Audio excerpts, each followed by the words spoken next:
स्वागत है दोस्तों आपका पावर माइंड के ऑनलाइन प्लेटफॉर्म पे। और हम यहाँ पर बात कर रहे हैं बैंकिंग और इकोनॉमिक्स की। बैंकिंग इकोनॉमिक्स के अंदर हम सबसे पहले जो टॉपिक स्टार्ट कर रहे हैं वो अपने आप में क्या है, central bank of country. Central bank of country. जब हमने बात करी आपसे किसकी, सेंट्रल बैंक ऑफ कंट्री की, तो माइंड में एक सिंपल सी बात आ गई हो कि हम बात किसकी करेंगे, रिजर्व बैंक ऑफ इंडिया की। हम बात किसकी करेंगे, भारतीय रिजर्व बैंक ऑफ इंडिया की या रिजर्व बैंक ऑफ इंडिया की। तो आरबीआई की अगर हम बात करें तो आरबीआई है क्या, आरबीआई कैसे भारत में काम करता है या भारत में किस तरीके से अपनी रेस्पॉन्सिबिलिटीज को पूरा करता है, ये होता क्या है, किस तरीके से काम करता है, इन सब पे हम बात करेंगे प्रॉपर वे में। शुरुआत करते हैं वर्ल्ड में कि विश्व के अंदर जितने भी देश हैं, आज की डेट में वर्ल्ड में जितने भी देश हैं, जैसे कि अगर हम बात करें सिंपली सी की यूएनओ, यूनाइटेड नेशन ऑर्गेनाइजेशंस या संयुक्त राष्ट्र संघ, it was established on 24 October 1945। It was established on 24 October 1945। Present time its General Secretary Antonio Guterres from Portugal and its headquarter New York City, and excluding ICJ International Court of Justice, this headquarter in The Hague, capital of Netherlands. Okay तो UNO एक single organisations भी नहीं है, अपने आप में 6 संस्थानों का एक समूह है जिसमें ट्रस्टीशिप काउंसिल है, इकोनॉमिक एंड सोशल काउंसिल है, सेक्रेटरीट है, इसके अलावा जनरल असेंबली है और इसके अलावा इंटरनेशनल कोर्ट ऑफ जस्टिस है। तो टोटल मिला के 6 संस्थानों का मिलकर ग्रुप अपने आप में यूएनओ है। अब इसको बताने के पीछे एक्चुअल में पर्पस क्या है कि वर्तमान में इसके अंदर जो सदस्य देशों की संख्या है वो कितनी है, एक्टिव मेंबर जो है इसके अंदर वो टोटल मिला के कितने हैं, 193 हैं।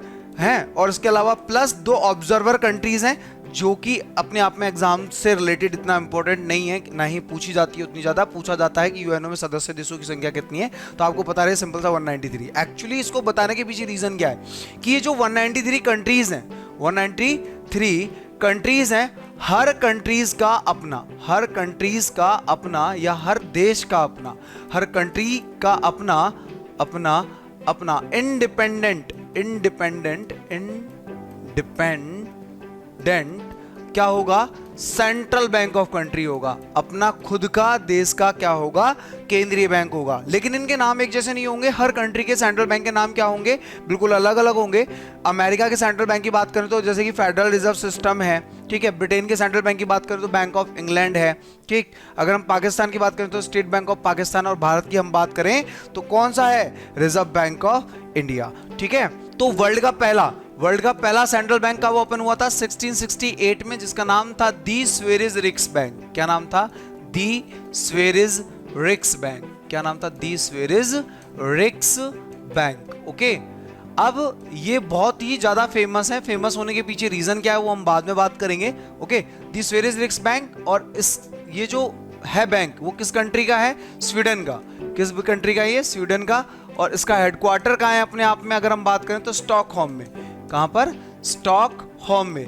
स्टॉकहोम क्या है, स्वीडन की कैपिटल है। ओके और प्रेजेंट टाइम में जो इसके गवर्नर है वो कौन है, स्टीफन इंगवेस। कौन है, स्टीफन इंगवेस। हमने क्या क्या बोला है आपको कि वर्ल्ड का पहला सेंट्रल बैंक 1668 में स्टैब्लिश्ड हुआ। देन इसका नाम क्या है, दी स्वेरिज रिक्स बैंक। ये किस कंट्री ने खोला था, स्वीडन ने। और स्वीडन की कैपिटल के अंदर इसका हेडक्वार्टर है, कैपिटल क्या है, स्टॉकहोम। और प्रेजेंट टाइम में जो इसके गवर्नर है, जैसे आरबीआई के गवर्नर है ना, वर्तमान में 25वें नंबर के शक्तिकांत दास, ऐसे ही दी स्वेरिज रिक्स बैंक के जो वर्तमान में कौन है, गवर्नर है। वर्तमान में जो इसके कौन है, गवर्नर है, वो गवर्नर कौन है अपने आप में, स्टीफन इंगवेस हैं। ओके ये आप भूलेंगे नहीं, बहुत इंपॉर्टेंट है अपने आप में।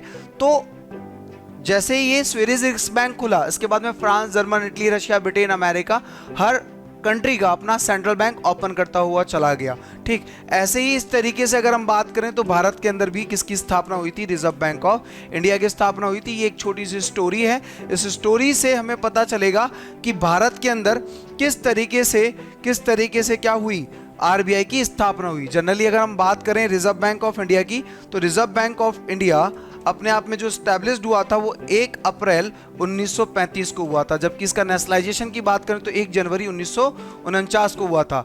अब इसकी बनने के पीछे कैसे किस तरीके से खोला गया था भारत के अंदर, उसका एक स्टोरी है। हम आने वाली अपकमिंग क्लासेस के अंदर इसकी स्टोरी के बारे में बात करेंगे।